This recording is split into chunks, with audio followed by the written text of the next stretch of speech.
இன்னைக்கு பேச போற தலைப்பு நல்ல முன்னுதாரணம். சின்ன வயசுல எங்க வீட்டு பக்கத்து வீட்டில் இருந்தாங்க. ஒரு ஏழ்மையான குடும்பம், ஆனா ரொம்ப அன்பான குடும்பம். அவங்களுக்கு 3 பசங்க, ஒரு பொன் குழந்தை இருந்தது. அதில் என்னன்னா, அவங்களுக்கு ரொம்ப ஏழ்மைங்கிறனால படிக்க வைக்கிறதுக்கும் ரொம்ப சிரமப்பட்டாங்க. அப்போ அந்த மூத்த மகன் சேர்மராஜன், அவர் மட்டும்தான் முதல்ல கஷ்டப்பட்டு படிக்க வைக்க முடிஞ்சு. ஏன்னா எல்லாருக்கும் ஒரே நேரத்தில் ஃபீஸ் கட்டுறது கூட ரொம்ப கஷ்டமா இருக்கும் அவங்க குடும்பத்தில். அதனால அவங்கள மட்டும் முதல்ல படிக்க வச்சிருந்தாங்க. படிக்க வச்சு அதை 10th வரைக்கும், SSLC அப்ப வரைக்கும் படிக்க வச்சிருந்தாங்க. அவரும் படிச்சுட்டு என்ன பண்ணாங்கன்னா, சரி நம்ம வேலைக்கு போய் அந்த வருமானத்துல நம்ம தம்பி தங்கச்சிக்கு படிக்கிறதுக்கு ஃபீஸ் கட்டலாம் அப்படின்னு சொல்லிட்டு அவர் படிச்சு முடிச்சுட்டு இந்த சென்னை கன்னிமரா லைப்ரரி அப்படின்னு சொல்லி ஒன்று உண்டு, அதுல லைப்ரரியனா வேலைக்கு சேர்ந்தாரு. அதோட நோக்கம் என்னன்னா, லைப்ரரியனா வேலை செய்யும்போது நம்மளால நிறைய புக்ஸ் படிக்க முடியும். இதுக்குன்னு தனியா நம்ம போய் தேடி போக வேண்டாம், நம்ம இருக்க இடத்துலயே நிறைய புத்தகங்கள் இருக்கும். அப்ப அதை அவர் படிச்சுக்கலாம், அதே நேரத்துல வருமானமும் கிடைக்கும் அப்படின்னு சொல்லிட்டு, வருமானம்னா கொஞ்சம் இருக்கும், அதுல அவரு தேவைக்கு போக மீதத்தை வீட்டுக்கு அனுப்புவாரு சிக்கனமா செலவு பண்ணி. அப்ப இதே மாதிரி அவரு கொஞ்சம் கொஞ்சமா அதுல படிச்சு படிச்சு படிச்சு சேமிச்சு அவரோட தம்பி தங்கச்சி அவங்க படிக்கிறதுக்கெல்லாம் உதவுறாரு. அவரும் சப்போர்ட் பண்றாரு அப்பா கூட. அப்ப இவங்க பண்ணிட்டே இருக்காங்க. அதுக்கப்புறம் அவரு நிறைய படிச்சுட்டு அவரோட நாலேஜ நிறைய வளர்த்துக்கிட்டு, ஏன்னா அவருக்கு நல்ல இன்ட்ரெஸ்ட் வளர்த்துக்கிட்டு நிறைய தேர்வுகள்லாம் அங்க இருந்துட்டு எழுத ஆரம்பிக்கிறாங்க. அப்புறம் கொஞ்சம் நான் நிறைய நாலேஜ் வளர்த்து நிறைய எக்ஸாம்லாம் எழுதி எழுதி பாஸ் பண்ணி ஒரு குறிப்பிட்ட டைமிங்ல அவங்க IPS எக்ஸாம்ல பாஸ் பண்றாங்க. பாஸ் பண்ணிட்டு அவங்க அது ட்ரைனிங் போயிட்டு IPS-ஆ ஜாயின் பண்றாங்க. அதுக்கப்புறம் அங்க இருந்து அவங்க நல்லா பெர்ஃபார்ம் பண்ணி இன்னும் நிறைய எக்ஸாம், ஆனா நல்ல அவங்களுக்கு நாலேஜ் இருக்கும், இன்னும் நிறைய விடாம எக்ஸாம் இருக்கு என்னெல்லாம் உண்டோ எல்லாமே படிச்சு எழுதிக்கிட்டே இருப்பாங்க. எழுதி அதுக்கப்புறம் ஒரு குறிப்பிட்ட டைம்ல அவங்க SP-யா பொறுப்பேற்றுக்கிறாங்க. இந்த கேப்ல என்னன்னா, அவங்க அந்த வேலைக்கு கவர்மெண்ட் ஜாப்னு கிடைச்சனால அதுல லோன் எல்லாம் போட முடியும். சோ அவங்க ஈஸியா லோன் எல்லாம் போட்டு அவங்களோட தம்பி தங்கச்சி அவங்க படிப்புக்கும் சரி, அவங்க அடுத்த அந்த காலேஜ் படிக்கிறது எல்லாத்துக்குமே அந்த லோன் உதவியா இருந்தது. சோ அப்படி ஒருத்தங்களுக்கு ஒருத்தங்க நல்ல உதவியா இருந்துகிட்டாங்க. அதுக்கப்புறம் என்னன்னா, இவங்களுக்கு போஸ்டிங் அங்க லல்லு பிரசாத் யாதவ் CM இருக்கும்போது அங்க இதுல பீகார்ல போஸ்டிங் கிடைச்சிருந்தது. கிடைச்சிருந்தப்ப அப்ப அவங்க அம்மா சொல்லுவாங்க, அதாவது என்னன்னா, இவங்க ரொம்ப ஸ்ட்ரைட் ஃபார்வர்டு, யாருக்கும் எப்பயும் எந்த சூழ்நிலையும் வளைஞ்சு கொடுக்க மாட்டாங்க. அப்ப அந்த வேலையில இருக்கும்போது யாராவது ஒருத்தங்க ரெக்கமெண்டேஷன் போனாங்கன்னா திட்டி விட்டுருவாங்களாம். அப்பதான் இவங்க அம்மா சொல்லுவாங்க, லல்லு பிரசாத் யாதவ் கிட்ட யாராவது இந்த மாதிரி இவர்கிட்ட ரெக்கமெண்ட் பண்ணுங்க அப்படின்னு சொல்லிட்டு போனாங்க அப்படின்னா, நீ சும்மா போனா கூட கொடுத்துருவா, என் பேரை சொல்லி நான் ரெக்கமெண்ட் பண்ணுன்னு சொன்னா என்னையும் சேர்த்து திட்டி விட்டுருவான் அப்படின்னு சொல்லிட்டு அவரு சொல்லுவாராம். அப்படின்னு இவங்க அங்கெல்லாம் போயிட்டு வந்திருக்காங்க பீகார்ல எல்லாம் அம்மாங்கிறனால. அப்ப அதெல்லாம் சொல்லும் போது அவங்க அவ்வளோ மகிழ்ச்சியா சொல்லுவாங்க, ஏன்னா அவ்வளவு தூரத்துக்கு என் பையன் ரொம்ப ஸ்ட்ரைட் ஃபார்வர்டா இருந்தான் அப்படின்னு.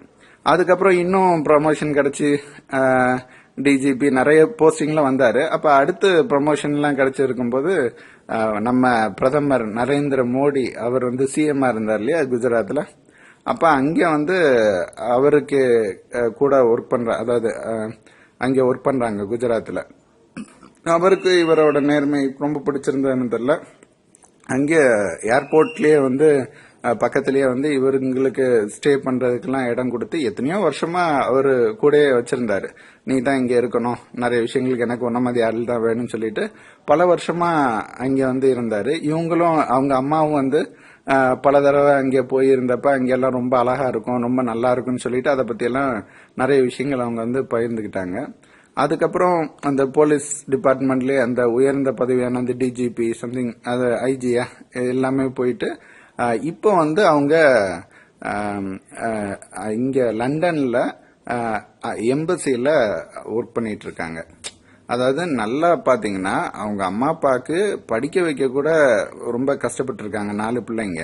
இப்ப இவங்க நேர்மையா நல்ல விதமா படிச்சு எடுத்து அவங்களுக்கு தம்பி தங்கச்சி எல்லாருமே கை கொடுத்து ஒருத்தங்களுக்கு ஒருத்தங்க ரொம்ப சப்போர்ட்டிவா இருக்காங்க. அன்பான குடும்பம், நல்ல நேர்மையான குடும்பம். இப்ப அவங்க அத்தனை தங்கச்சி, அதாவது ஒரு தங்கச்சி இன்னும் 2 தம்பி இருக்காங்களா, எல்லாருமே நல்ல ஒரு நிலையில இருக்காங்க. அவங்க எல்லாருக்குமே சொந்தமா வீடு இருக்கு. அவங்க எப்படினாலும் உலகத்துல எந்த மூலையில இருந்தாலும் வருஷத்துக்கு இவ்வளவு காலம், இத்தனை ஒரு லீவுனா ஒரு மாசம்னா இப்ப ஒன்னா இருக்க மாதிரி அவங்க வந்து பாத்துக்கிறாங்க. இப்ப இன்னொரு தம்பி வந்து ஒரு பிரபல பத்திரிகையில வேலை பாக்குறாரு. இன்னொருத்தங்க வந்து இது மாதிரி நல்ல வேலையில இருக்காங்க. தங்கச்சி மட்டும் ஹவுஸ் ஒய்ஃபா இருக்காங்க. என்ன இதுலன்னா அவங்க தங்கச்சி மகா வந்து படிக்கும்போது அவங்களுக்கு பிடிச்ச இது என்னன்னு கேக்குறப்ப, எனக்கு ஜேர்னலிசம் பிடிக்கும், என்னோட மாமா ஜேர்னலிஸ்டா இருக்கனால எனக்கு அது பிடிக்கும்னு சொல்லிட்டு படிக்கும்போது ஒரு தடவை அவங்க வீட்டுல போகும்போது சொல்லியிருந்தாங்க. என்னன்னா, ஏதோ ஒரு இடத்துல யாரையோ மீட்டிங்க்கு போயிருக்காங்க. போனப்ப என்ன சொன்னாங்கன்னா, எல்லாரும் வந்து ஒரு பென் கிஃப்டா கொடுத்திருந்தாங்களாம். அப்ப ஓகே, இது எதுக்கு சொல்றாங்க அப்படின்னு கேட்டோம். என்னன்னா, அந்த பெண்ணை வந்து வாங்கல அப்படின்னு. எதுக்குன்னு கேட்டா, ஒரு பெண்ணை கொடுத்துட்டு அதுக்கப்புறம் எங்களுக்கு ஃபேவரா ஒரு நியூஸ் போடுங்கன்னு சொல்லுவாங்க, அதை மறுக்க முடியாது. அதனால இந்த ஒரு பெண்ணை கூட வாங்கக்கூடாதுன்னு அவ ரொம்ப தீவிரமா இருந்தா அப்படின்னு. அப்பதான் தோணிச்சு, ஒருத்தர் நேர்மையா முன்னால போயிருக்காரு, குடும்பத்துல ஒரு நல்ல முன்னுதாரணமா வாழ்ந்து காட்டிருக்காரு அப்படின்னா ஆட்டோமேட்டிக்கா அந்த குடும்பத்துல பாத்தீங்கன்னா அடுத்து வர்றவங்க எல்லாரும் அந்த நேர்மையை அவங்க கெட்டியா பிடிச்சுக்கிறாங்க. ஏன்னா அவங்களுக்கு அவர் எவ்வளவு பெரிய போஸ்டிங் அப்படிங்கறதெல்லாம் இங்க பெரிய விஷயமே கிடையாது. ஆனா அவர் ரொம்ப நேர்மையா ஒரு நல்ல முன்னுதாரணமா வாழ்ந்து காட்டினதுதான் அவங்க குடும்பத்திலேயே ஒரு பெரிய இன்ஸ்பிரேஷனா இருந்திருக்கு. சோ அதெல்லாம் சின்ன வயசுல இருந்து இந்த மாதிரி நிறைய விஷயங்கள் பார்த்து வளர்ந்து கேட்டு வளர்ந்தது தான் எனக்கு இந்த நேர்மை அப்படின்னா ரொம்ப பிடிக்கும். அதனாலதான் பல இடங்கள்ல வந்து நல்லதை பண்ணுங்க, நேர்மையா வாழுங்க அப்படின்லாம் பல பதிவுகள்ல நான் வந்து முகநூல்ல எல்லாம் போட்டிருக்கேன். அதுக்கு காரணம் இதுவும் ஒண்ணு. சோ அடுத்தவங்க வந்து தன்னோட பிள்ளைய வந்து நல்ல விதமா சொல்லும் போது அந்த தாய் எவ்வளவு மகிழ்ச்சி அடைவாங்க அப்படிங்கறத அவங்க பேசும்போது கேட்டிருக்கேன். அவ்வளோ மகிழ்ச்சியா இருக்கும். சோ நீங்களும் இந்த மாதிரி ஒரு நல்ல ஒரு முன்னுதாரணமா வாழ்ந்தீங்க அப்படின்னா உண்மையிலேயே உங்க சுத்தி உள்ளவங்களுக்கும் அது ஒரு நல்ல இன்ஸ்பிரேஷனா இருக்கும். உங்களோட குழந்தைங்களும் நல்ல இதா இருக்கும். அந்த குடும்பத்துல அன்பு வந்து எப்பயுமே இருக்கும். சோ மகிழ்ச்சியான குடும்பம் அப்படின்னா என்ன கேட்டா அந்த குடும்பத்தை நான் சொல்லுவேன். சோ நீங்களும் மகிழ்ச்சியான குடும்பமா வாழ்றதுக்கு முயற்சி பண்ணுங்க. நல்லதே நினைப்போம், நல்லதே நடக்கட்டும். அவ்வளோ மகிழ்ச்சியா இருக்கும்.